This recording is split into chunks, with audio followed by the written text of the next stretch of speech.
ఈ అపూర్వ నక్షత్ర ఇద్దరైతే ఒకటే బ్యాచ్ అనమాట, తల్లి కూతుళ్ళు. వాళ్ళ జోలికొస్తే ప్రేమించిన వాళ్ళ ప్రాణం కూడా తీసే రకం అనమాట.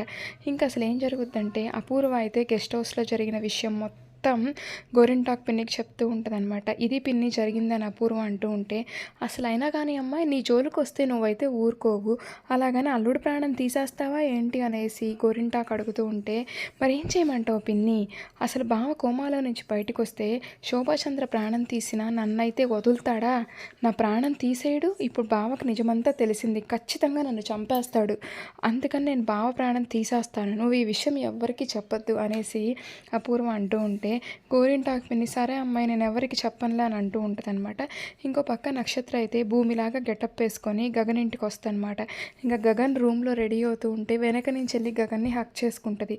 ఇంకా ఏంటి భూమి అసలు పెళ్ళి దగ్గరికి వచ్చేసరికి నీకు సిగ్గు ముంచుకొచ్చేస్తుంది కదా అనేసి గగన్ అంటూ ఉంటే, అవును బావా నువ్వు సిగ్గుపడమంటే జీవితాంతం సిగ్గుపడతాను బావా అనేసి నక్షత్ర అంటూ ఉంటే, ఇంకా గగన్కి డౌట్ వచ్చేస్తానమాట, ఇది భూమి కాదే అని వెనక్కి తిరిగి చూస్తాడనమాట. నక్షత్ర ఉంటుంది అక్కడ.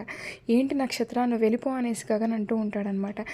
అటుగా వెళ్తున్న శారద పూర్ణిమ కూడా వచ్చేసి, ఏయ్ ఏంటి నక్షత్ర నువ్వు ఈ భూమి గెటప్లో ఉన్నావు, చూడడానికి చాలా చండాలంగా ఉన్నావు, వెంటనే నువ్వు ఇక్కడి నుంచి వెళ్ళిపో అనేసి శారద అంటూ ఉంటే, అదేంటత్తయ్య భూమి కూడా ఇలాంటి డ్రెస్సే వేసుకుంటుంది, మరి భూమినైతే ప్రేమిస్తారు, నన్నెందుకు ద్వేషిస్తారు? అయినా కానీ అసలు భూమి కన్నా నేను అందంగా ఉంటాను, చదువుకున్నాను, బావ అంటే నాకు చాలా ఇష్టం, బావ కోసం నేను చచ్చిపోవాలనుకున్నాను, అసలు భూమికి నాకు తేడా ఏంటి అనేసి నక్షత్ర అంటూ ఉంటే, షటప్ నక్షత్ర, అసలు నీ అహంకారానికి భూమి సంస్కారానికి చాలా తేడా ఉంది. అసలు నీది ప్రేమ కాదు, నీది ఉన్మాదం. నీకు కావాల్సింది సాధించుకోవడానికి నువ్వు నీ ప్రాణమైనా తీసుకునే రకం. అదే భూమి అయితే ఇంకా నా ప్రేమ కోసం తన ప్రాణాన్ని అడ్డు వేసింది. అసలు భూమి కాని గోటికి కూడా నువ్వు సరిపోవు అసలు.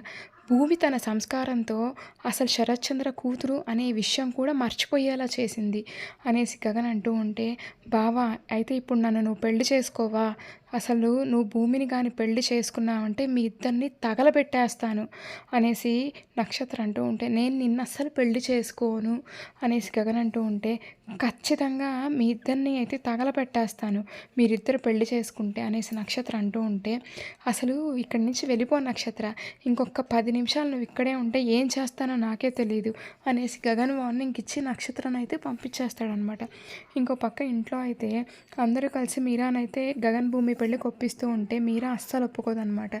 ఇంకా అపూర్వ కలగజేసుకొని, భూమి నువ్వైతే గగన్ని పెళ్లి చేసుకోవాలి అనుకుంటే గగన్ గాడైతే ఈ ఆస్తి కోసమే నిన్ను పెళ్లి చేసుకోవట్లేదు అనేసి పేపర్ల మీద సంతకం పెట్టాలి. అసలు గగన్కి నీకు ఈ ఆస్తికి ఏ సంబంధం లేదు అని సంతకాలు పెట్టాలి, అప్పుడే నేను ఈ పెళ్ళికి ఒప్పుకుంటాను. లేకపోతే నువ్వైతే బావ కోమాలో నుంచి బయటకు వచ్చాకే పెళ్లి చేసుకోవాలి, ఇప్పుడు పెళ్లి చేసుకోవడానికి నేను ఒప్పుకోను అనేసి అపూర్వ అంటూ ఉంటుందన్నమాట. అసలు భూమి సంతకం పెడతో లేదో నెక్స్ట్ చూద్దామన్నమాట, ఏం జరుగుతుందో చూద్దాం. Thank you.